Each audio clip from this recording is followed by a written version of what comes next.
Good morning and welcome to the National Newspaper Publishers Association's Let It Be Known. It is Tuesday morning, the 18th of October, 2022, and N.O.R.E from Drink Champs is doing some damage control. He went to the Breakfast Club, and yeah, he tried to explain the controversy over Kanye West's comments about Jewish people and, of course, about the death of George Floyd.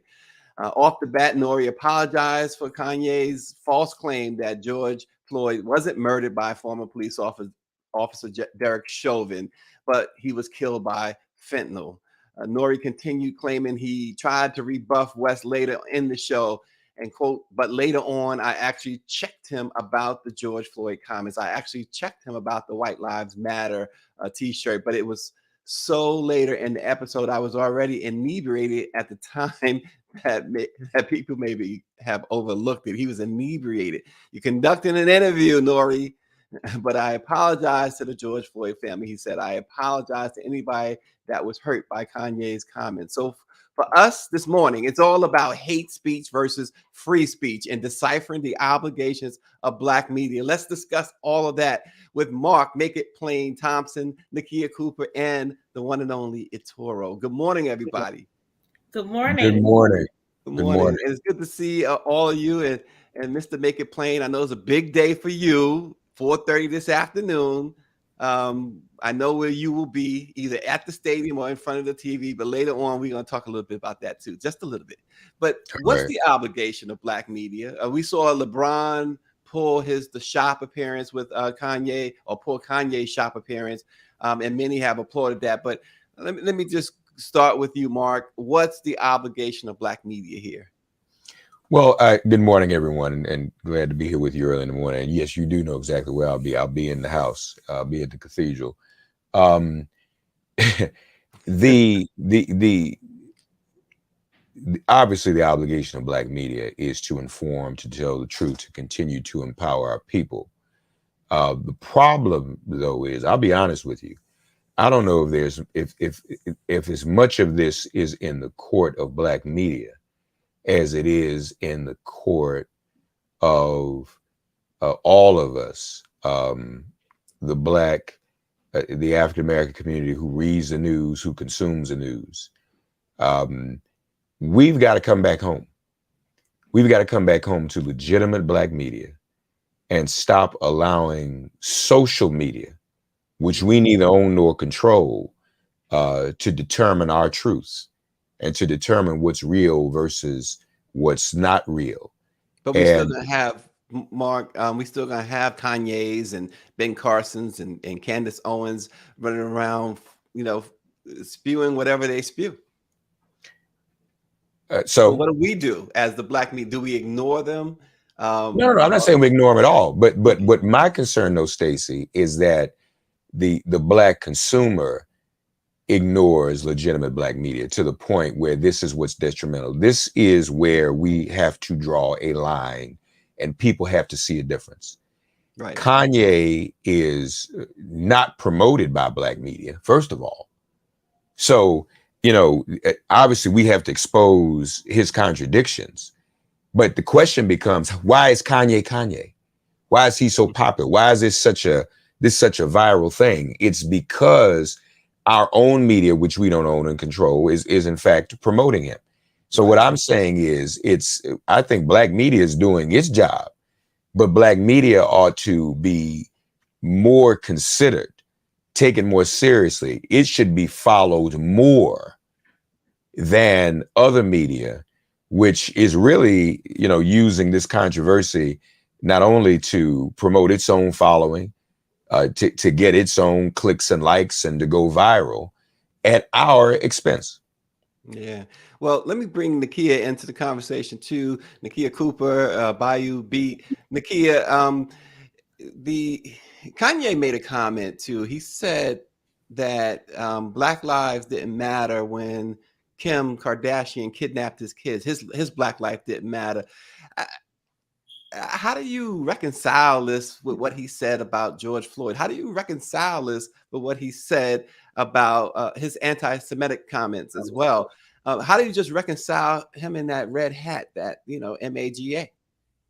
So the thing about it is that first of all, Kanye is a creation, and I feel that's my opinion. And Kanye is a creation by us, all of the media, all of his fans, all of his followers, right? Look at the way that we or people introduce Kanye West when they are introducing Kanye West. I went back and I saw what snippets that I could before they pulled all of the videos down. Even Noriega, when he was introducing him, the genius, the this and that. We have created a space where Kanye is being told he can do no wrong. We've been shaping that narrative for him this entire time. And then now we're saying, we're smacking his hand, smacking his hand. The thing about it is we should have been smacking his hand from a long time ago.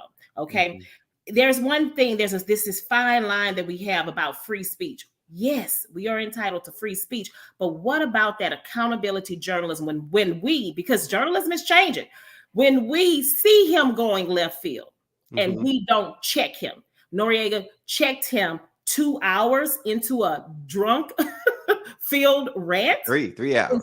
3 hours into a drunk field rant, right? Where he was allowed to go on and on and on from the man who introduced him as that genius. He's being hailed as the richest black man. That's fine, right?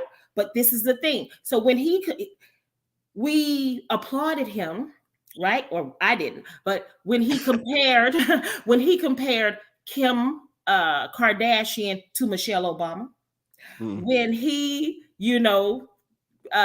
created, or he, let's say, idolized his, in his thought process, his Armenian Marilyn Monroe, right?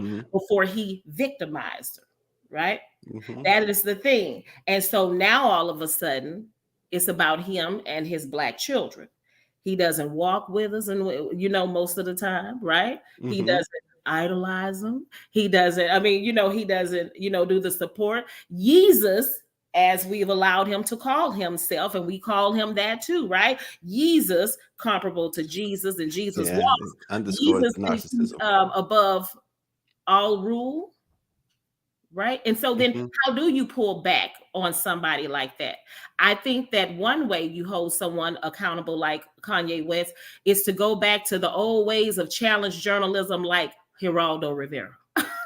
Well, let me bring Itoro in. Before I bring in Itoro, I'm going to say a big ups to my elementary school mate who's watching this morning, Maurice Drinks. Mo, it's good to see you watching.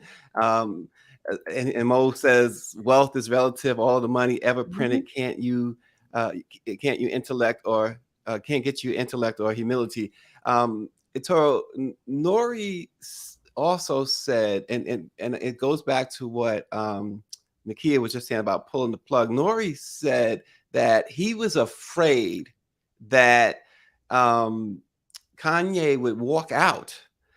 Do you again? We don't. And N.O.R.E says, I'm not a journalist. But you are acting in the role of a journalist, right? I don't want to sit here and start knocking N.O.R.E, but the point is, do we continue as journalists with a conversation so off the rails, but not only off the rails, but so offensive? I think it's a very good question. Let me just say that first and foremost. Whenever the conversation goes off the rails, in the classic journalist mind, maybe how I was taught at Tennessee State University, I don't know. But I think when it goes off the rails like that, you got one or two options. One, you say, I want to bring the conversation back to whatever anchor point you've got. You want to recenter, you got to recenter the conversation. Or if you feel strong enough, fact check in real time. Those two things have to be done. And, I don't think N.O.R.E did that because I feel like he didn't do either one, because I feel like N.O.R.E was trying to pacify. Yeah, and at that point, though, relationship.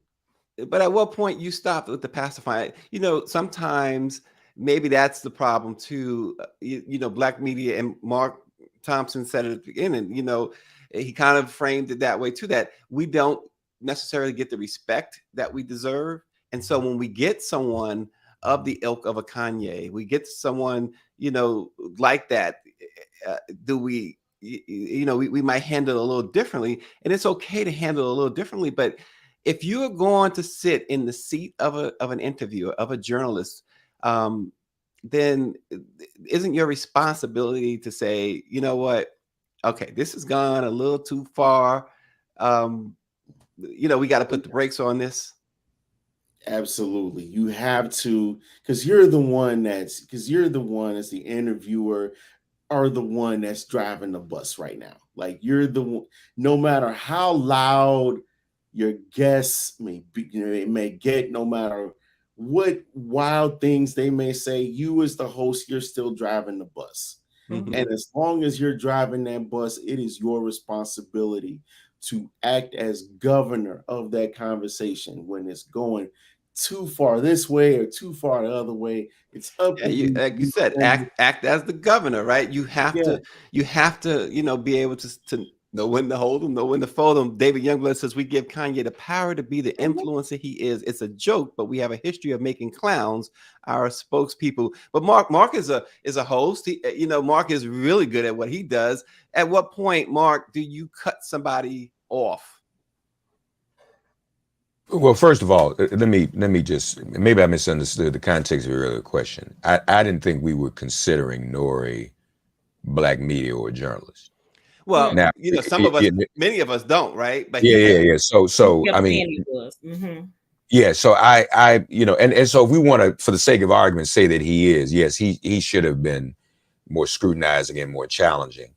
But as was said earlier, journalism today has changed to the extent that people just want, the idea again is just to get clicks and likes. So you have somebody come on, you don't challenge. Nobody challenges guests anymore. And again, that's an assimilation into the white media. What do people complain about what Chuck Todd does every Sunday on Meet the Press, but be unchallenging? So how can you be a part of the black media if you're going to assimilate into that kind of behavior? One. Right.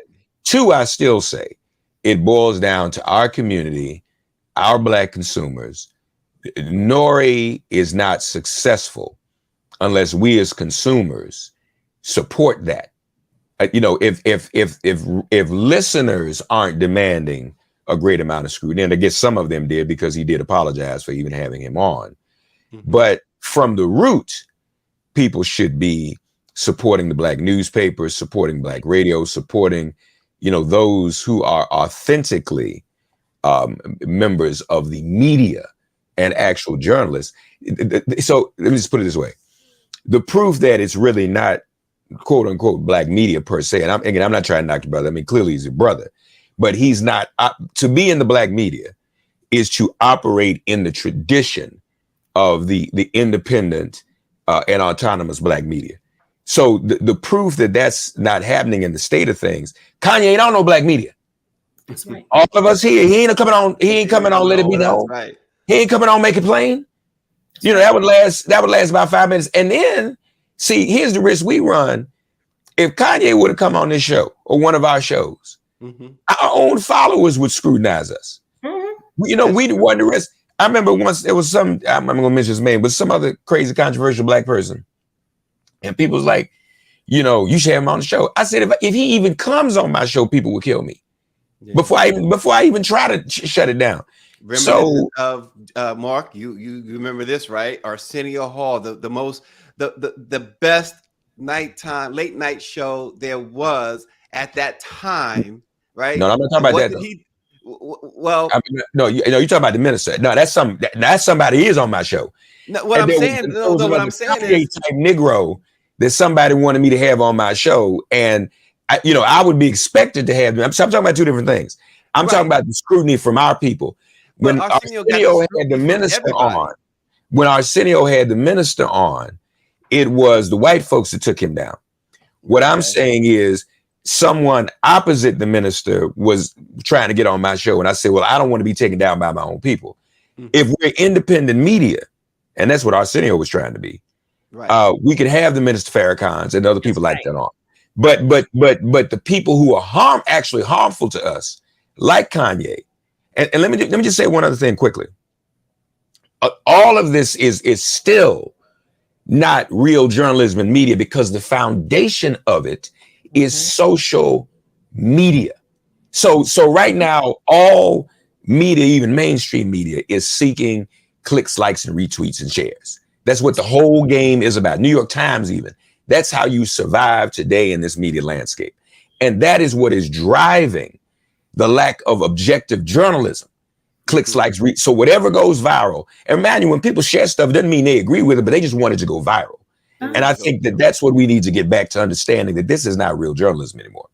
Absolutely. Can I piggyback on that? Well, let me ask you something though first, Nakia, and all of you. This is a great question, and really, I'm going to give Greer the right credentials on this one, the right credit on this one, because she asked the question. She says, a swath of brothers in new quote unquote black media are saying, including Boyce Watkins, believe the opposite. They are more focused on his apology to the Jewish community and believe he needs to stand on his word. They are saying in the street, N.O.R.E was wrong for apologizing. What do we do with the segment of our community in the street who we want to vote? And that, I'm throwing that out to the whole panel. But I want to see what you just read from Greer. Listen to this sentence. A swath of brothers in new black media believe the opposite. That's that whole crew too. If we said we love Kanye and he should stay on, they would be the opposite of that. It is contrarianism, because that is what makes you go viral. So whatever we say, this new crew that is seeking the clicks, likes, retweets, and shares is going to say the opposite of what we say. So just people need to understand that. This is what I want to say. Look at what, because I was jotting down notes. I'm always jotting down notes. Look at what N.O.R.E said at the beginning of his introduction. And it's just like what the gentleman just said now. He said, the last time he was here, the numbers went through the roof. He was saying that. We're bringing him back. The man, the genius, the this, the that. He's pumping him up. He's pumping up that base. He didn't care what Kanye was saying. He knew what Kanye was going to say. And this is the thing. They want Kanye to be controversial. So coming back to us with an apology for something that you knew was going to go awry. You were expecting it to go awry. You bring Kanye on because of that. Wait a minute. And he said, and then they want Kanye to be exactly who Kanye is. Then guess what? They relish in the follow-up. Okay, here is the deal. I've never watched Drink Champs, but I know who they are now. Guess what? I had to go and click it on, had to hurry. When they said Revolt TV was removing it, then what did I have to do? Go to YouTube to see who all repurposed snippets of that interview.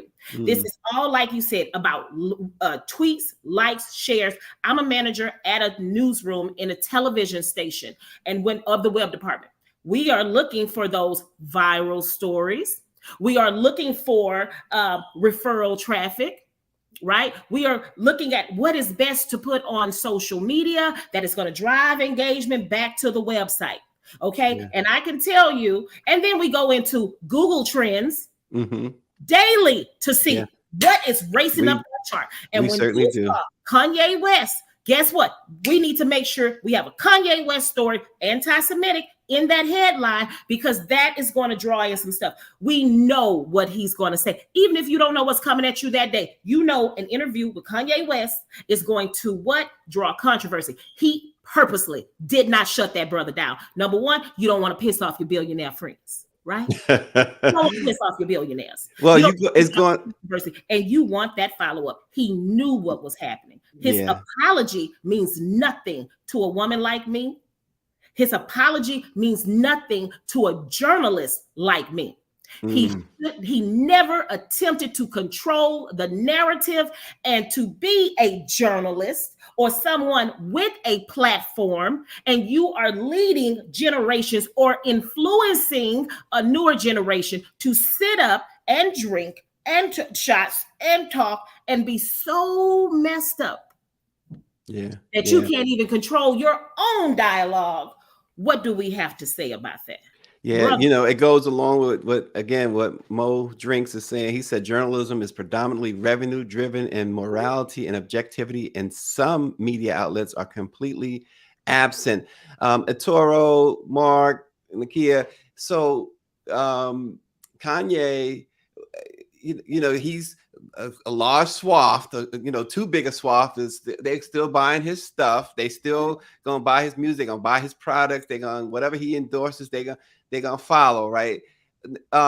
What's the difference between Kanye West and Candace Owens? What's the difference between Kanye West and Ben Carson? What's the difference between Kanye West and Clarence Thomas? Somebody explain that to me. They're not invited to the barbecue. The main difference between Candace Owens, Ben Carson, I'll even say Herschel Walker, Kanye West, is that Kanye did some culturally relevant stuff 20 years ago that added to and enriched and enhanced the culture. Before he started white splaining his thoughts and ideas and convictions. That's the difference between Kanye and the rest. Charlemagne said, to your point, Itoro, Charlemagne said that if you really examine this, and he said he has, and he was spewing what he called the receipts on his show. He said that he always, talking about Kanye, this is Charlemagne's words. You guys can respond to it. He looks for white acceptance. He goes out of his way for white acceptance. Well, that's been made clear. That's been plain and clear forever, right? Here's the deal. The difference between Kanye and Candace is he's a man and she's a woman. She'll never be as big as him. I'm sorry. Like, let's just say it. It's like, I'm okay, because we can't say, well, look at Beyonce. Yeah, no, that's an entertainer and all of that, right? The difference between Kanye and Dr. Ben Carson, what? He's young and he's hip, and this one is old. They're gonna say, "Oh, that's just an old man." I'm just being for real, right? We're talking about trending. We're talking about social media. We're talking about that savvy. We're talking about like what we do. We sex up headlines. We make our headlines sexy. Dr. Ben Carson is never a sexy headline. Okay. the difference between Kanye West and Herschel Walker. Again, not sexy. It's not that he's not that draw, okay? Kanye West has been, and then I'm sorry, and the fans can come after me. I mean, well, please, I'm nobody to come after for Kanye West, but here's the deal. They keep saying he's a lyrical genius. Brother hasn't said anything prolific like Tupac to me. You know what I mean? He's not rapping on the scale of the Tupac, and in my opinion, the Ghetto Boys, the this and that, right? He came out with Jesus Walks, and we got it. He came out with a couple of other things. It's just, what is he saying that's thought-provoking, right? Is he KRS-One? But see, that's the thing. Is this Chuck D fighting the power? That stuff is something. Chuck D can tell you Elvis was a hero to most, but he never did anything, right? What did he say for Black folks? He's teaching something. So whatever Kanye West is spewing is what is, let's just say his fan base is primarily white. Okay, just like when the comedian Jamie Kennedy did Malibu's Most Wanted, and he was the little white guy that was like the little rapper, this and that. That's his fan base. I'm sorry. Just like, and I don't even want to bring this up, the other one that has a Kardashian on his in his back pocket, Travis Scott. I mean, I'm just sorry. Most of his fans are, white. Okay, but my thing is, we are putting him or letting him be the spokesperson. We're not letting Kanye West be the spokesperson for Black people, but what he says affects us when it's convenient to label him or put him as a Black man. Yeah. Hey Mark. Black man who really doesn't, he kind of ventured away from that a little while ago, So given all this, Mark, with sensationalism on the menu, is the job of Black media still the same in 2022? Can at least our mission still be the same and the Black press still thrive? Yes, it has to be. And let's be clear, we're talking about the legitimate Black press. I don't think, I mean, N.O.R.E is Black, but I don't know that he's a person of color. I don't know that Drink Champs we would put in the category of, you know, Black media as we discuss it. And it is a part of this. I mean, we got both of these professionals here. The Atlanta Voice is here. The NNPA is here. So that's still our duty. But again, you asked the difference between all these people. See, the advantage that Kanye, I would say Kanye and Herschel are very similar, because Kanye is really big, morphing into Herschel or vice versa, because athletes and entertainers get the most attention. Candace is a personality. She's a social media personality. And I'm gonna be honest with you, Candace might want to start thinking about her future, because social media personalities don't usually last that long. She ain't making no music, and she ain't, you know, shooting no basketballs. And she's not up for a political appointment, nor is she running for office. So, sister, you might just want to, I'm doing you a favor that you probably don't deserve from me. You might want to think about, because we've seen a whole lot of Candace Owens, and they just go all by the wayside. I remember Armstrong Williams and how they, you know, where's Armstrong? And, you know, the Bush administration threw him under the bus. So, you know, so I want people to think about that. But Kanye has always had a following. He's been a popular entertainer. This is what makes him very dangerous. And it is confusing to our people. Black media must call this out. There is this sentiment right today on social media, the same forces that attacked Kamala Harris on social media became ADOS. Then it became, let's boycott the woman king. Now it's Black men shouldn't vote for Stacey Abrams. So you see, there's that line. Yeah. All of these things going organically on, not organically, all of these things going on social media, being pushed and promoted, not organic conversations to our people. Black men shouldn't support Stacey Abrams because she don't support Black men. Is Brian Kemp supporting Black men? But see, this is having an influence on us. Other Black rappers, we talking about Kanye, but there's another Black rapper running around taking pictures with Brian Kemp. Hello. Right. So right. So my brother's in Atlanta. So there's that, and we've got to somehow call that out, because it's having a very negative influence on our community. Social media is dividing and confusing African Americans. Social media is unifying the insurrectionists. New York Times did a report. The words civil war have gone up 3,000% on social media. Nobody's knocking that down. None of these algorithms are knocking down civil war. And we know civil war is real because of what happened January 6th. It can get even more real. So you got civil war being promoted on the white side on social media. To the Black audience, what's being promoted is division between Black women and Black men, boycott the woman king. And if you all remember, when Clubhouse was popular, every night the Lord sent, there was some room in Clubhouse with some argument, African Americans versus Africans. This is what social media is doing, is dividing us.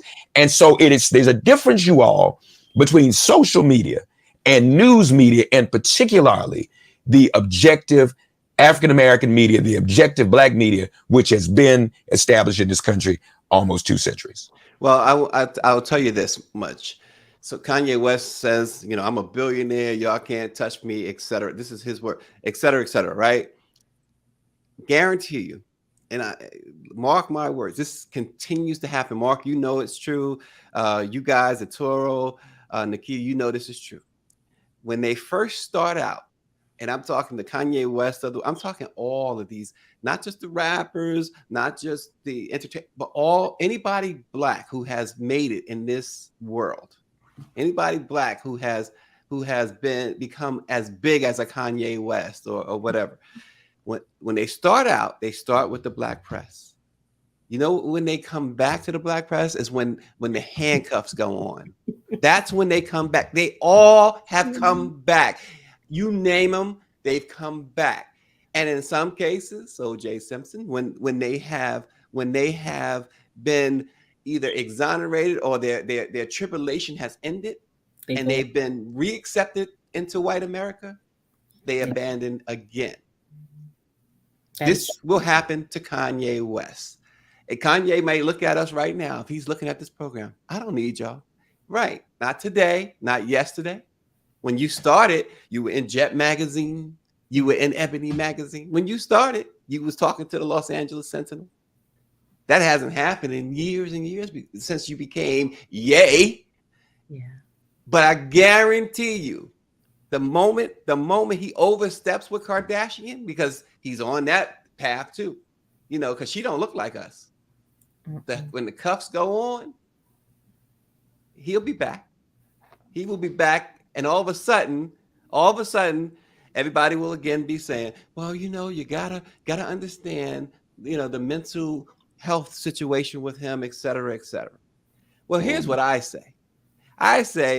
Look, I feel like I'm Mark. I feel like I'm a forgiving person, but I say, forget about them. Forget it. When they want to come back, let them go to their masters.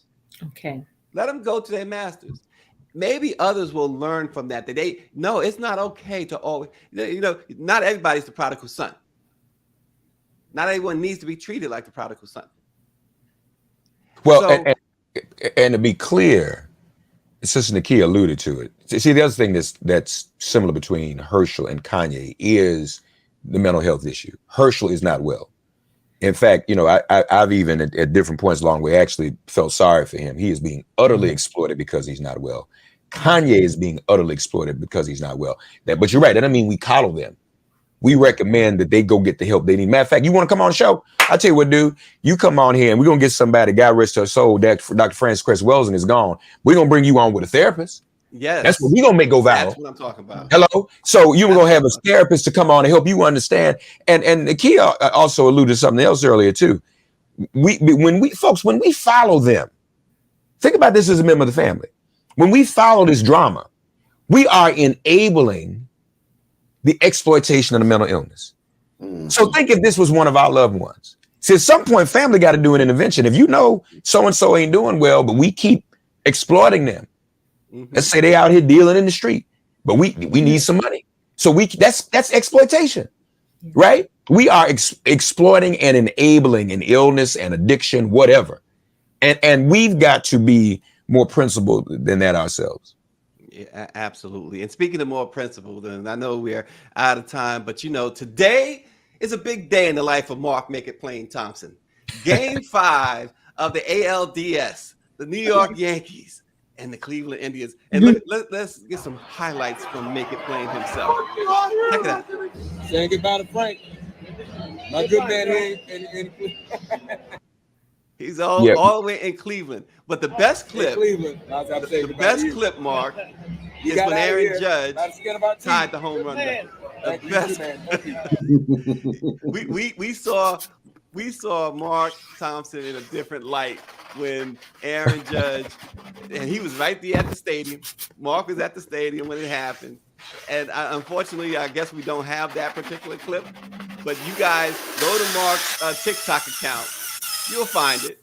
But that dude... well, full disclosure, I'm a lifelong Yankee fan, and I actually live across the street from Yankee Stadium, so it's my second home. So yes, I will be there this evening.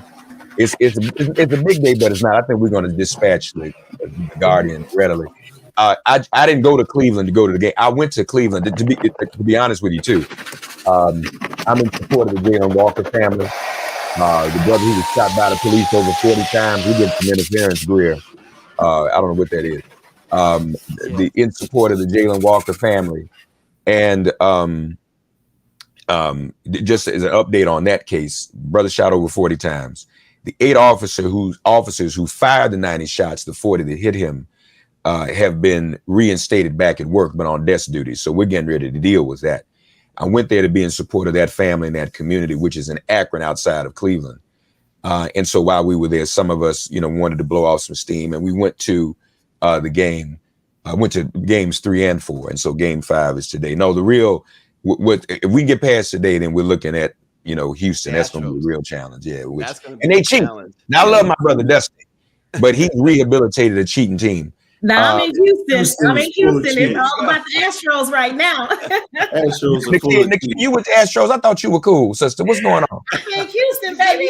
Hey, and I love me some Dusty Baker. Now I'm just telling you, that's the godfather down here to us right now.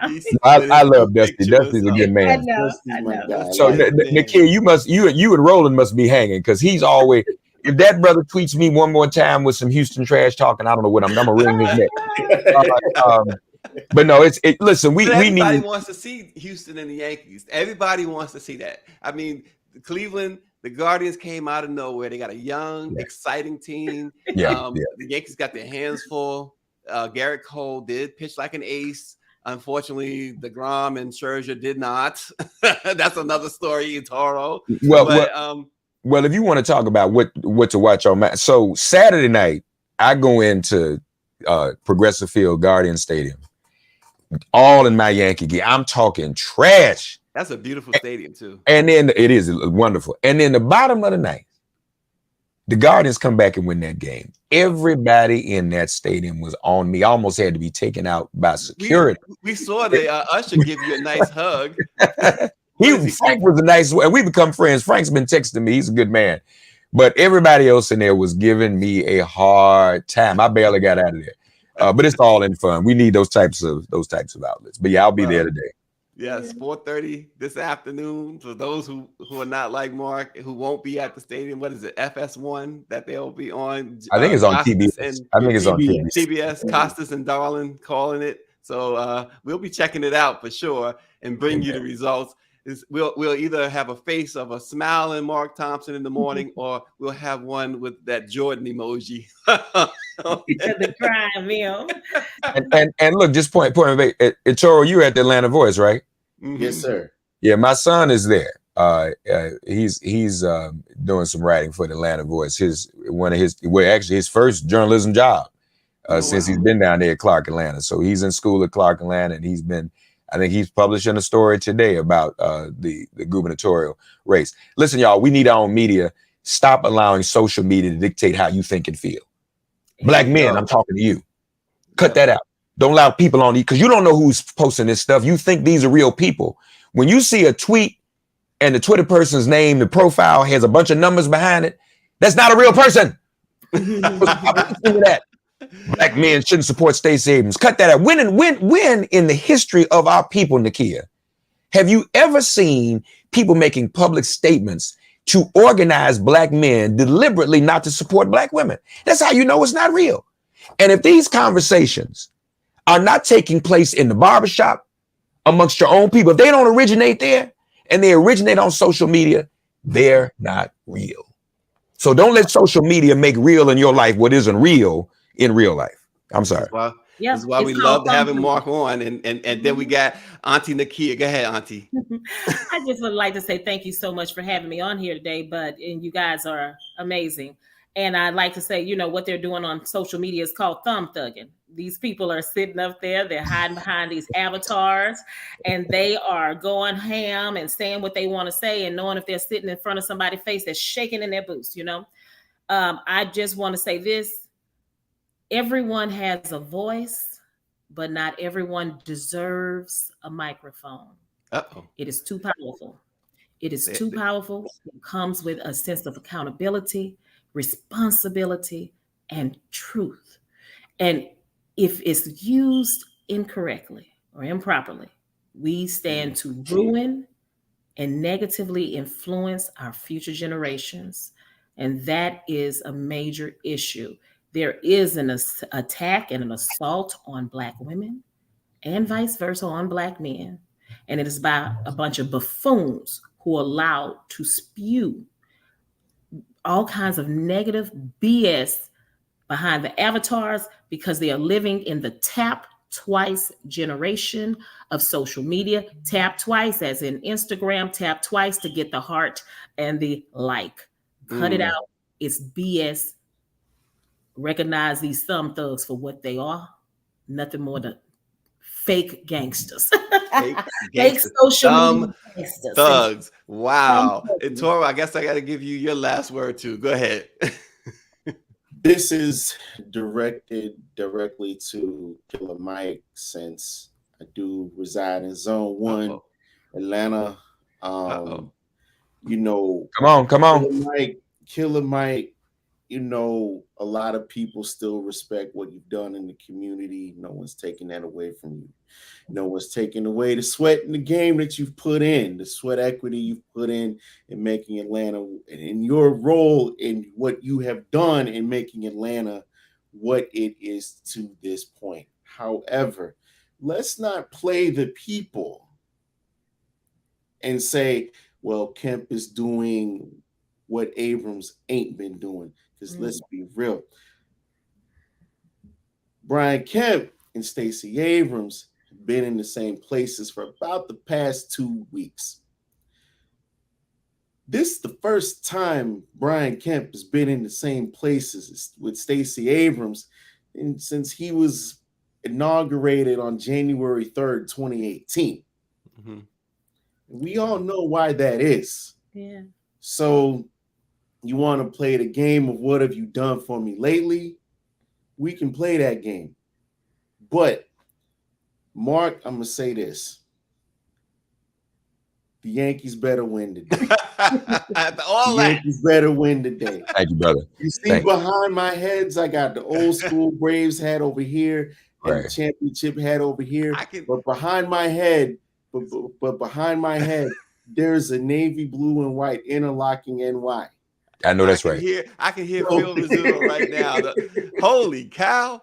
What happened to the Braves, man? You know, we have to wonder whether this new format doesn't hurt the hitters, because when you get to bat it, you know, the hitters go cold. We ain't really been hitting that well. It helps the hitters those days off. Major League, you're right, because short constantly with their constant rule changes. That, you know, the NBA, we knew why the NBA went to that best of 7 format from the first round some years ago when they first did it. If you recall, they did it toward the end of the season. It wasn't in place at the beginning of the season. The Lakers were being threatened with missing out. And so they changed the format the last month. I forget what year it was, but they felt like, okay, the Lakers would be in trouble in a best of 3 or best of 5. I think it was best of 3 situation with the top team that year. Let's change this to the best of 7 because the NBA recognized we want the best to have a real shot. The NBA recognized that we need Los Angeles in the mix. We can't have New York in the mix, unfortunately, because they just refuse to be in the horrible mix. But things are changing there too. But the Major League Baseball gets it wrong all the time. All year long, we got to run on second base to start the 10th inning and beyond. All year long, right? Playoff time, they play 18 innings the other day. Yeah, Nakia knows it took her Astros 18 innings to vanquish the Seattle Mariners. Well, I hope it took a lot out of them so they don't have no energy against us. But anyway, if you notice, all the number 1 seeds, the top seeds were eliminated. There were those days off. And so I'm just wondering, I mean, they may have to rework this. You know, I get the idea they want more wild cards, more teams in it. But all these buy 5, you know, these buy days. Yep. Cut the regular season down and make it a best of 7. Make the regular season 154 games again, and because you got the expanded playoffs, you're not going to miss that revenue. That's Stacey showing his age, y'all. Saying y'all know the last time it was 154 games. We going back to Babe Ruth. I gotta tell y'all. Yeah, you're right. Yeah.